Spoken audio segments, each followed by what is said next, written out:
नमस्कार, मैं हूं पीएस त्रिपाठी और अब आप देख रहे हैं हमारा विशेष कार्यक्रम सितारे मारे। आप सभी दर्शकों का इस कार्यक्रम में स्वागत है। आज हम बात करेंगे महा उपायों की। हम एक ऐसा उपाय बताएंगे जो वैसे तो बस सहज है मगर है बड़ा महत्वपूर्ण।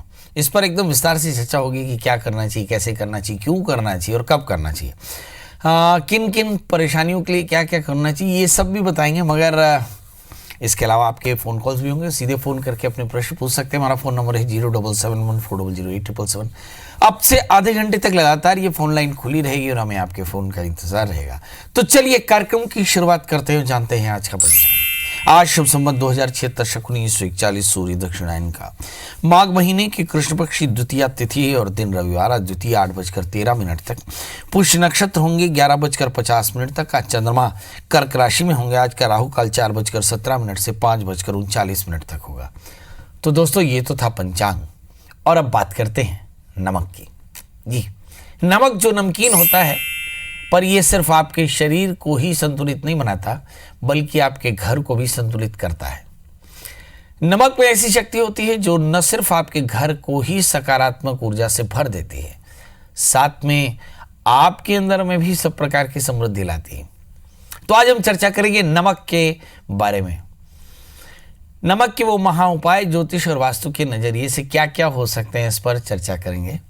सबसे पहले बात करते हैं, यदि आपके घर में जबरदस्त नकारात्मक ऊर्जा हो या आपके शरीर में नकारात्मक ऊर्जा हो तो क्या करना चाहिए।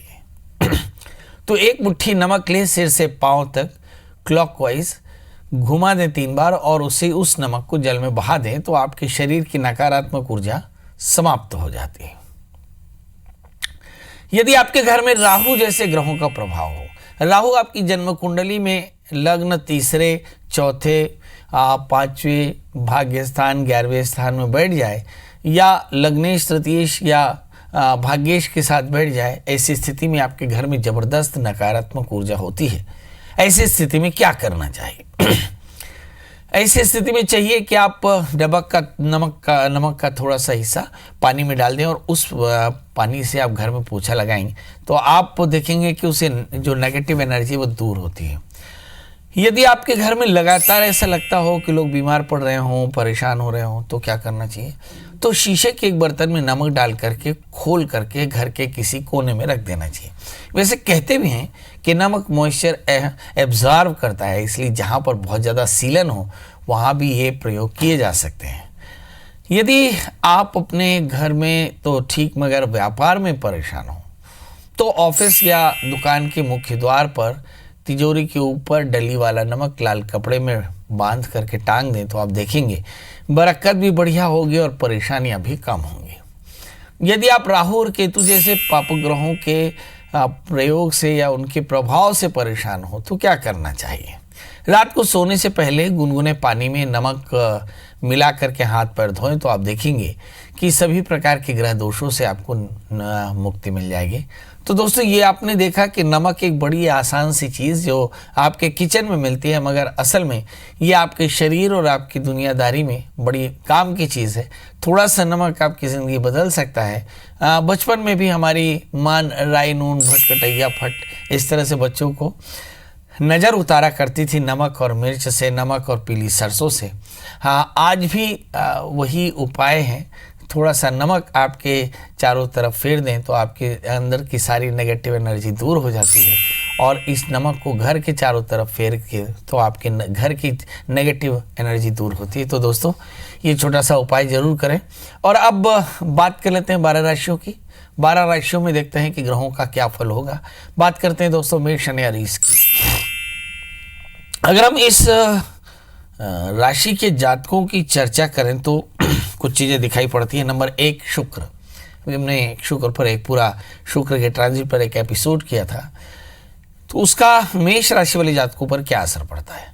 यहाँ पे वृषभ और तुला के स्वामी हैं, यानी दूसरे और 7वें स्थान के स्वामी 11वें स्थान में बैठे हैं। ये दोनों ही स्थान मारक स्थान भी हैं और संपत्ति और दोस्ती के कारक भी हैं। तो संपत्ति बढ़ सकती है, स्वास्थ्य बेहतर होगा, आय की स्थिति बढ़िया होगी, कुछ लोग आपकी ज़िंदगी में बढ़िया आएंगे, इससे फ़ायदा होगा। तीसरे स्थान में पड़े हुए राहु, कन्फ्यूज़न बढ़ सकता है, मगर कला के क्षेत्र में, राजनीति के क्षेत्र में सामाजिक सरोकार बढ़ेगा। 8वें स्थान में मंगल पड़े हैं तो थोड़े से व्यवधान हो सकते हैं, मगर मुझे ऐसा लगता है कि अपने आप को विवादों से अगर दूर रखेंगे तो परेशानियां दूर हो जाएंगी। और यहाँ पर एक अच्छा ग्रह बैठा है बृहस्पति, जो बताता है कि आपको ध्यान योग करना चाहिए, पूजा पाठ करना चाहिए, भगवान के नाम का संकीर्तन करना चाहिए, जीव सेवा करना चाहिए, इससे फायदा होगा। एक और ग्रह बैठा है शनि, जो बताता है कि सब कुछ के बाद भी खर्चों पर कंट्रोल कर लो बाबू, वरना शनि जो पूर्व दृष्टि रखते हैं 11वें स्थान पर, इसमें फाइनेंस का क्रंच आ सकता है। शनि के साथ में सूर्य का भी योग है, थोड़ा एरोगेंस से बचना होगा। तृतीयेश बुध भाग्यस्थान में बैठे हैं, आत्मविश्वास बढ़िया होगा। रोगेश बुध भाग्यस्थान में बैठे हैं, यूरिन जैसी परेशानी हो सकती है। वैसे भी ठंड में प्यास कम लगती है, थोड़ा पानी ज़्यादा पीजिए तो स्वस्थ रहेंगे। कुल मिलाकर के आज का दिन मेष राशि वाली जातकों के लिए नरम गरम हो सकता है। क्या करना चाहिए?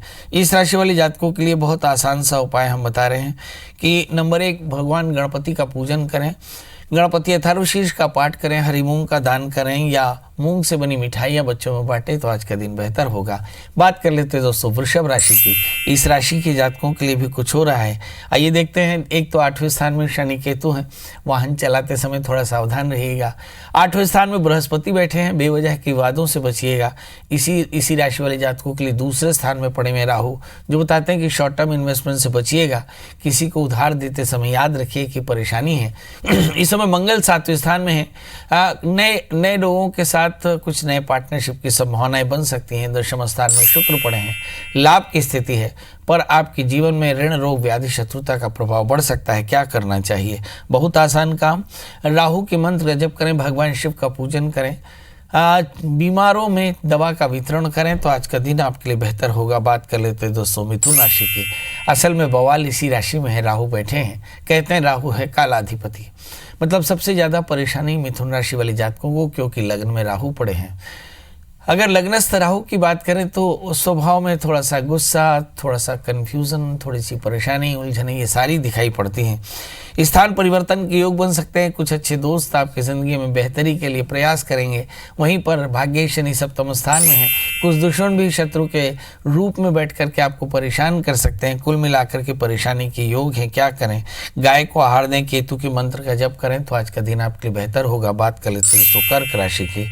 इस राशि में सबसे अच्छी बात यह है कि लग्न में चंद्रमा बैठे हैं, मतलब चंद्रमा लग्नस्थ हो तो कर्क राशि वाले जातकों के लिए थोड़ा सा इमोशनल होने का समय आता है। निर्णय लेने में थोड़ी सी परेशानी होती है।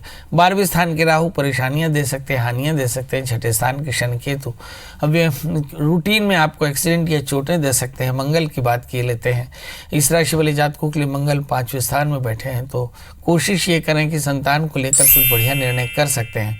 6ठे स्थान के शनि बताते हैं कि पेट की तकलीफ, कमर का दर्द हो सकता है। बेवजह की विवादों से बचना होगा। आज भी इस राशि वाले जातकों के लिए क्या करना चाहिए? बहुत आसान। आज आप भगवान सूर्य को अर्घ दें और सूर्य को अर्घ दे करके आदित्य हृदय स्तोत्र का पाठ करें, थोड़े पंजीरी का दान करें तो आज का दिन आपके लिए बेहतर होगा। बात कर लेते हैं दोस्तों सिंह राशि की।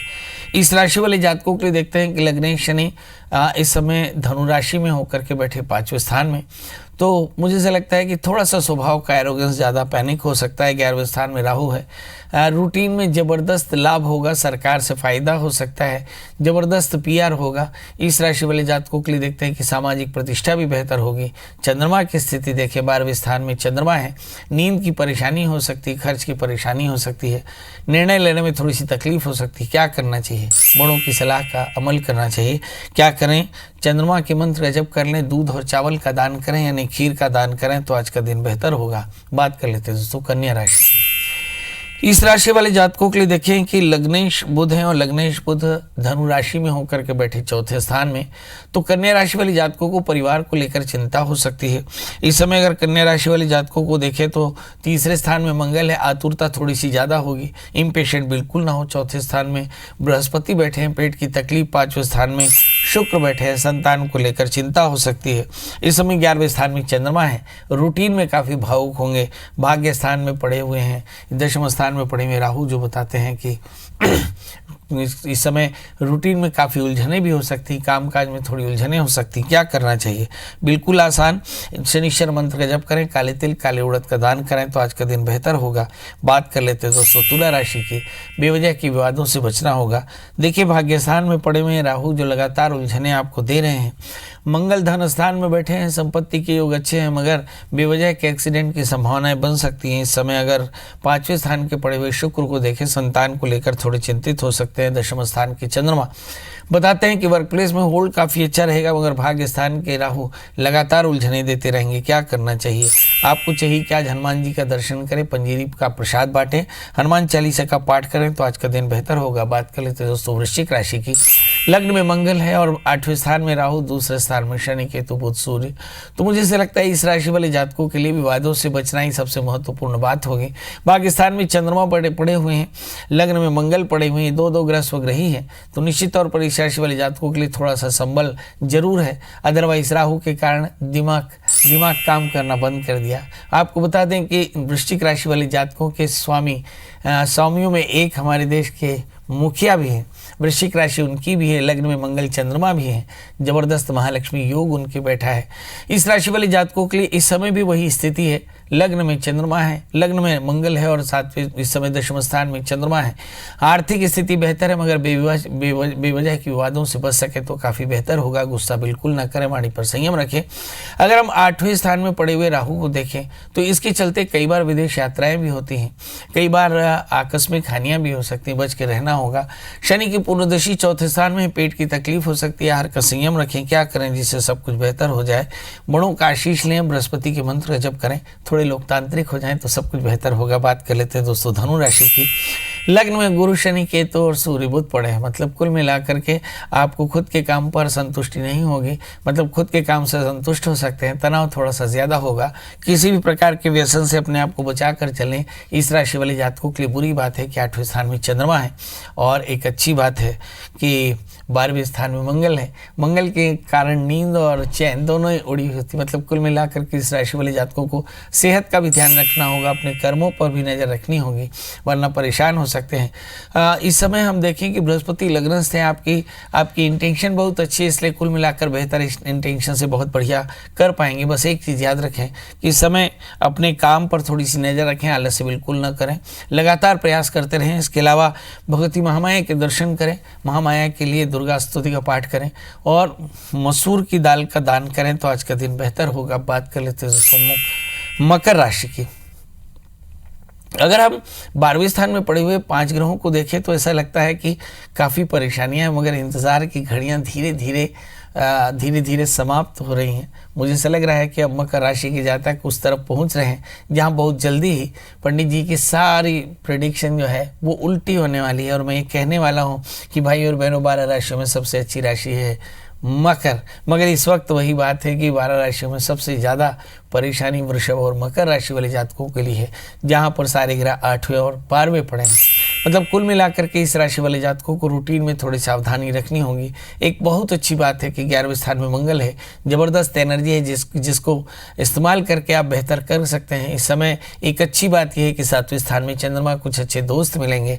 एक अच्छी बात यह है कि इस समय सब कुछ के बाद में भी मंगल 11वें स्थान में, जिससे ऊर्जा का स्तर काफ़ी बढ़िया होगा और फिर भी रूटीन में आप बेहतर कर पाएंगे। क्या करना चाहिए? नंबर 1, शनि चूंकि मार्केश होकर के 12वें स्थान में, हेल्थ को बहुत सावधानी से लें। अगर आपको ऑर्थोपेडिक पेन हो, यदि सिर का दर्द हो, हार्मोनल इम्बैलेंस हो तो अपने डॉक्टर की सलाह लें। शनिश्चर मंत्र जप करें, काले तिल काले उड़द का दान करें तो आज का दिन बेहतर होगा। अब शनि की दूसरी राशि कुंभ भी है, इस राशि की बात कर लेते हैं। लग्नेश 11वें स्थान में है, मतलब हेल्थ को लेकर के यहाँ भी सावधान रहना होगा। लग्नेश चूंकि 11वें स्थान में है, यहाँ भी ऑर्थोपेडिक पेन हो सकता है, कमर का दर्द हो सकता है। एकादशी स्वग्रही है, इंटेंशन आपके बहुत अच्छे हैं, सब कुछ के बाद में भी लोग आपसे बहुत खुश होंगे। सूर्य बुध 11वें स्थान में, गजब की शार्पनेस है। 5वें स्थान में राहु है, मगर फिर भी सब कुछ के बाद चित्त की एकाग्रता नहीं है, सावधान रहिएगा। चंद्रमा 6ठे स्थान में है, जुड़े रोग व्याधि आदि शत्रुता की तनाव दे सकते हैं। इस समय मंगल की स्थिति देखें, मंगल दशम स्थान में है, जो आपकी सत्ता में पकड़ बढ़िया रखते हैं। वर्क प्लेस में फायदा होगा, बॉस आपके लिए बेहतर होंगे। कुल मिलाकर के अगर थोड़ी सी राहु का ध्यान करें, राहु के निदान कर लें तो कुंभ राशि वाले जातक बेहतर हो सकते हैं। तो क्या करना चाहिए? कहते हैं राहु अंधेरा है तो सूरज की पूजा कर लीजिए, भगवान सूर्य को अर्घ दीजिए, आदित्य हृदय स्तोत्र का पाठ कर लें तो आज का दिन आपके लिए बेहतर होगा। बात कर लेते हैं दोस्तों मीन राशि की। मीन राशि वाले जातकों के लिए देखते हैं कि लग्नेश दशम स्थान में है, चौथे स्थान में राहु है। परिवार में थोड़ी सी अशांति हो सकती है, काम में काफ़ी बेहतर होगी, स्थान के परिवर्तन हो सकते हैं। अगर मंगल की स्थिति देखें तो आपकी चित्त की एकाग्रता बहुत शानदार है। चंद्रमा को देखें तो 5वें स्थान में चंद्रमा संतान को लेकर चिंता देते हैं। मतलब कुल मिलाकर के मीन राशि वाले जातकों के लिए आज का दिन बहुत थोड़े तनाव वाला हो सकता है, मगर तनाव होगा क्योंकि चंद्रमा 5वें स्थान में संतान को लेकर चिंता या खुद की एकाग्रता को लेकर के प्रश्न हो सकता है आपके मन में। क्या करना चाहिए? तो आज हनुमान जी का दर्शन कर लें, हनुमान चालीसा का पाठ करें, लड्डुओं का भोग लगाएं, तुलसी बाटे तो आज का दिन बेहतर होगा। हमारे साथ हमारी पहली कॉलर है आराधना जी। आराधना जी, आपका बहुत बहुत स्वागत है। टीवी की आवाज़ बंद कर दीजिएगा, टेलीफोन पर पूरी बात सुनिएगा और टेलीफोन से ही बात कहिएगा। बताइए डेट ऑफ बर्थ, टाइम और प्लेस। जी 29 सितंबर 1970, शाम को 5:50, स्थान इलाहाबाद। 29 सितंबर, हाँ 1970, शाम को 5:50, स्थान इलाहाबाद। एक बार तारीख और बता दे जी 29 सितंबर ना? जी जी जी जी बताइए। जी ये पूछना चाह रहे थे, हमारे हस्बैंड की पत्रिका है कि हम लोग गांधी धाम में गुजरात में मकान लेना चाहते हैं, लेकिन अभी प्राइवेट जॉब है तो मकान लेते जैसे डरते हैं कि कहीं नौकरी ना चली जाए, कोई प्रॉब्लम ना आ जाए। क्या हम लोग मकान ले सकते हैं? कोई परेशानी तो नहीं होगी? चलिए ये देखते हैं कि कोई परेशानी तो नहीं होगी अगर मकान ले लिया गांधी धाम में। गुजरात का एक खूबसूरत शहर, शायद राजधानी भी। आपका जन्म लग्न मीन है और आपके हस्बैंड की जो राशि वो है कन्या। अगर हम गोचर के ग्रहों की स्थिति देखें तो चतुर्थेश इस समय चतुर्थ स्थान में बैठे हैं। जरूर मकान ले लीजिए, पर थोड़ा जल्दी ले लीजिएगा। 24 जनवरी 2020 वो तारीख होगी जहां से आपके मकान के योग बनेंगे और शायद मकान का पोजीशन भी आपको 29 मार्च तक मिल जाएगा। मतलब तैयार मकान लेने वाले हैं। संभवतः उत्तर दिशा का होगा और बहुत फलदायी होगा। मेरी तरफ से शुभकामनाएं। किसी भी तरह की कोई तनाव की स्थिति नहीं है, आपको मकान ले लेना चाहिए। जी मंजू जी, आपका बहुत बहुत स्वागत है। बताइए क्या जानना चाहती हैं? जी प्रणाम। मैं अपनी बेटी के बारे में जानना चाहती हूँ। उनकी जन्म तिथि है 15 जनवरी 96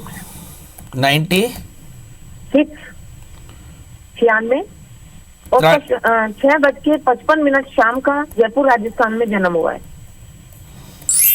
तारीख एक बार और बता दे। 15 जनवरी 96।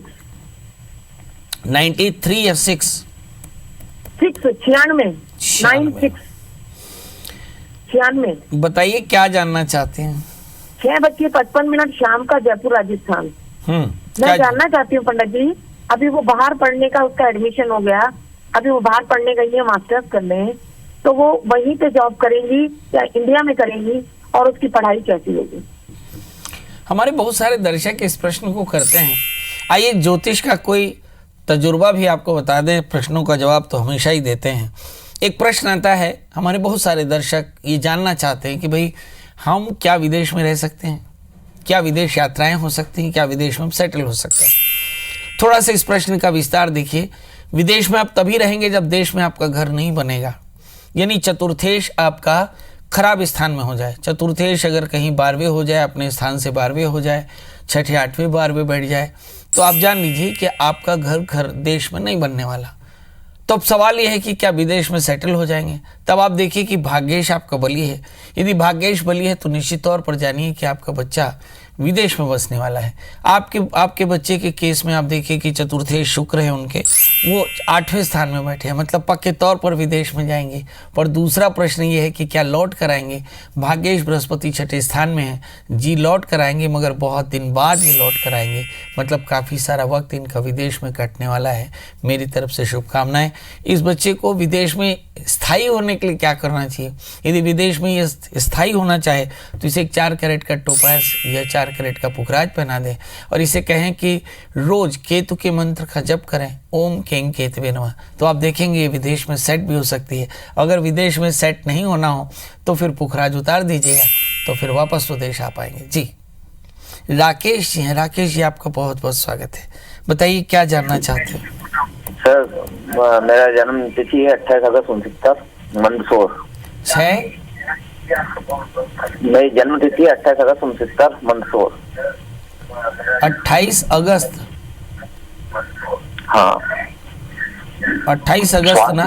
आप टीवी की आवाज बंद कर दें प्रभु, प्लीज टीवी की आवाज बंद कर दें, नहीं तो आपकी फोन नहीं जी लेगी। हाँ 28 अगस्त 69। 28 अगस्त 1900, बाप रे,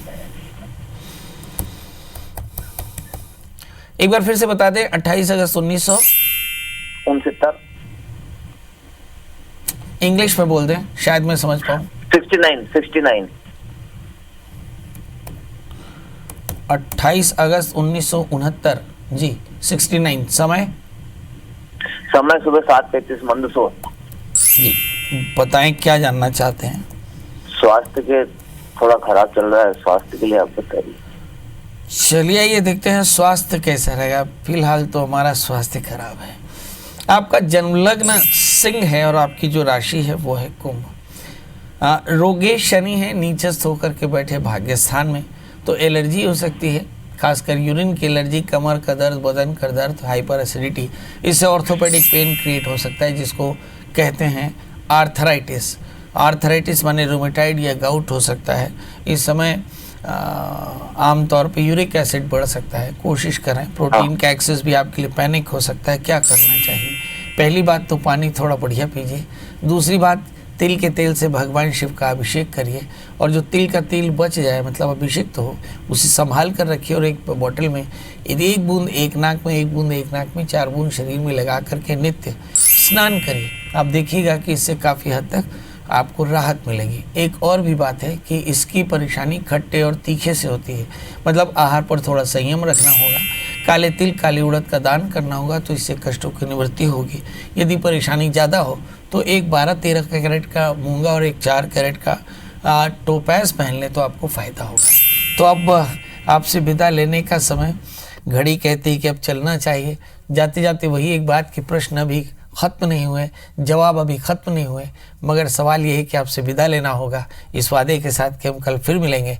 मगर प्रश्न पूरे कैसे होंगे? गूगल में सर्च करें प्रियदर्शन त्रिपाठी, मिल जाए मोबाइल नंबर तो कॉल करें, संभव होगा आपके प्रश्नों का जवाब जरूर देंगे। कल फिर मिलेंगे किसी नए विषय के साथ, तब तक मुझे दी इजाज़त। नमस्कार।